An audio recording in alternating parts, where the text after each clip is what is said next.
રાહુલના નિવેદનથી નવો વિવાદ. પાટીલે કહ્યું, રાહુલ આવું બોલવાથી બચે. ધાનાણીએ થેન્ક યુ કહી ચાલતી પકડી. 35 દિવસથી આંદોલન છતાં ભાજપનું એક ટ્વીટ આવ્યું નથી. ક્ષત્રિય સમાજ. લોકસભાની ચૂંટણી ચરમસીમાએ પહોંચી છે ત્યારે રાજકીય પક્ષો અને નેતાઓ એકબીજા પર સતત ટિપ્પણીઓ કરી રહ્યા છે.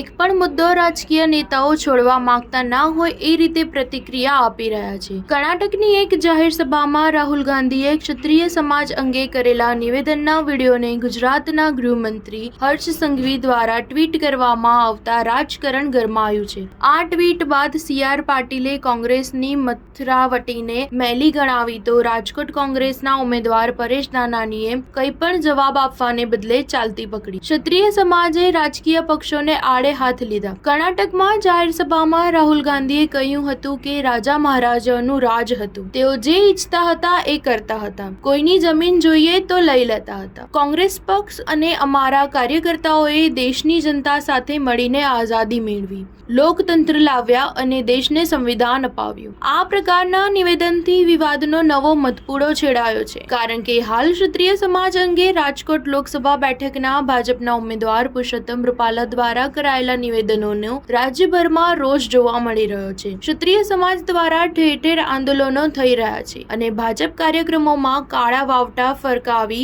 વિરોધ પ્રદર્શન કરવામાં આવી રહ્યું છે. ન્યૂઝ 7 હંમેશા સચ્ચાઈની સાથે.